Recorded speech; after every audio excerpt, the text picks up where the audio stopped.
All right, we are back with Miss Hillary, and we were talking about how things are coming up in Chatham Park, Thales Academy location. But the neat thing about Thales Academy is you started school back up this year at what date?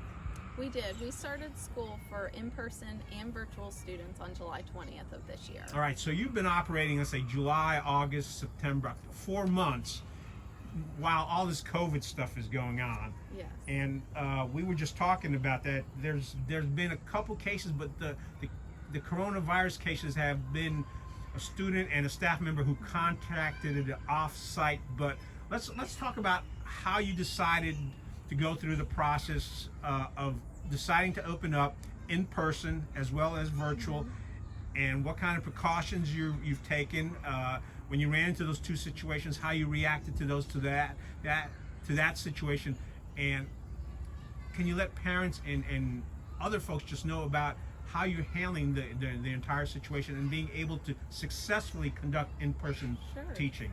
Sure. Well, to start with, our founder, Mr. Luddy, was very committed to getting students to school in person if possible. And so it started with that decision back in late May, early June, that we were going to commit to trying to get back in person if at all possible. We knew we had to offer a virtual option for those families that felt that need or had that need, and so we did that as well. And we're currently continuing to offer a virtual option to families who wish to keep their kids out of attendance from in-person right now. So it took a lot of work. We used the guidelines that were set out by the state in terms of schools reopening to establish our own protocols, and hired additional staff to help support those protocols, and have just been really diligent with all of our cleaning and sanitation. We have things like daily health screenings that every family has to complete prior to their child getting out of the car and carpool. We take daily temperature checks for kids getting out, but prior to kids getting out of the car as well. Frequent monitoring of symptoms, all of those sorts of things. You really can't predict what's going to happen. We've been very fortunate thus far that Thales has not had a case of COVID transmitted on campus. But anything can happen. We're going to hope for the best and continue to do our best to follow our protocols. We've been very fortunate. Our parents have been wonderful with communication. Anytime there has been any sort of potential contact for a family outside of school, our parents have been wonderful to contact the school right away and allow us to get a plan in place to help to try to keep everybody as safe as possible.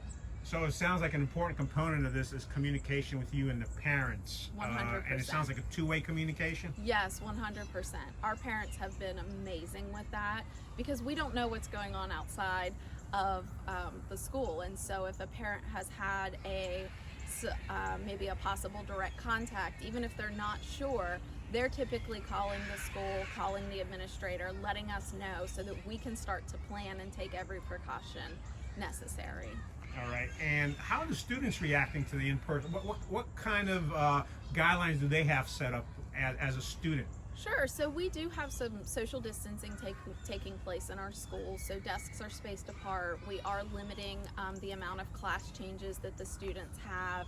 It varies depending on whether you're at a K-5 school or a 612 school. At our 612 level, they even went to the extent of changing to a block schedule to limit class changes.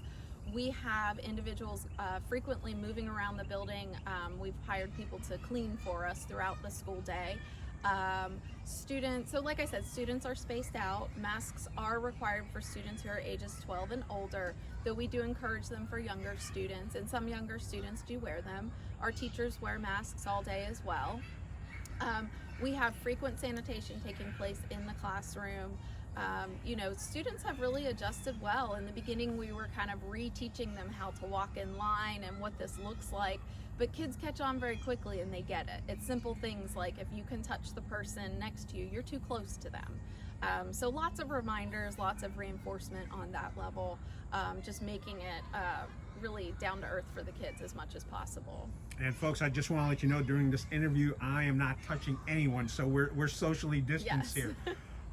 Overall, what has been the students' feedback and experience, and what has been the parents' feedback and overall? Sure. Hey, how do they feel about the entire process and in-person teaching? Sure. So in person, we had a tremendous amount of support from our families across all of our campuses to get back to school in person.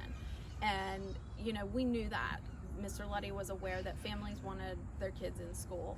So that has been just tremendous. The first day of school was amazing. It was different for the kids because there's different protocols in place, but it's still school. Their friends are there, their teachers are there, there's familiar faces, but the kids were just happy. They were happy to be there, and we've just been fortunate to be able to keep them safe up to this point and hope to be able to continue to do so. How do kindergartners react? Because this is their first year into the school system, so they didn't have to do distance learning or anything like that.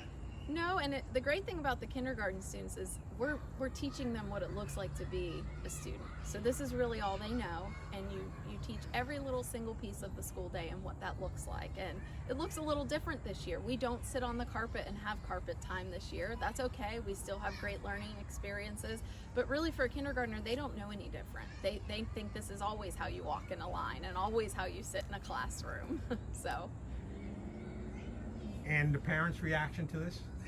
Parents have been extremely supportive. They really have, and just very thankful that we were able to get the school open. And even if we do have a scare or a potential case, they're all very supportive, and they appreciate the school's communication as well to get that information out as quickly as possible. And as a school, we completely respect every parent's right and responsibility to make the decision that's best for their family. All right, so that handles the in-person. How's the virtual? What percentage of students are going virtual, and how's that working out? Sure. So starting out the school year, depending on the campus, we had anywhere from 20 to 40% of students virtual. I'd say for most campuses, it was probably around that 20 to 25% mark. Since we have had a track out, we had a 3-week break in September, early October, and we've come back. Those numbers have decreased quite a bit. At this campus, I think we had about 40 to 45 students return, and we're down to about 60 or so virtual learners, maybe in the 50s. So some families were more comfortable to return, and that's great, that's fantastic, but we're still providing that virtual option for families who are still wanting that. And most of the folks that decided to go with the virtual pathway, what were their reasons for opting to do that? Some families have high-risk individuals in their homes. It just depends. It could be a parent's job that they feel that they just have too many outside contacts, or a lot of times it has to do with high-risk individuals in the home, or maybe the child has a condition that they feel safest keeping them at home. So overall, it sounds like Thales has been adaptive and taking into consideration the needs of their individuals within the overall community, leaning towards in-person learning, but still offering the virtual learning. Sure. I mean, 100% you're going to get the highest quality in person, but we have been working really hard to do our best and provide a super high quality virtual option for our kids. Fantastic. Hey folks, that wraps up the part about how Thales is handling the COVID situation with in-person and virtual training. We're going to go into one last segment concerning just the overall Thales philosophy, and we'll be right back.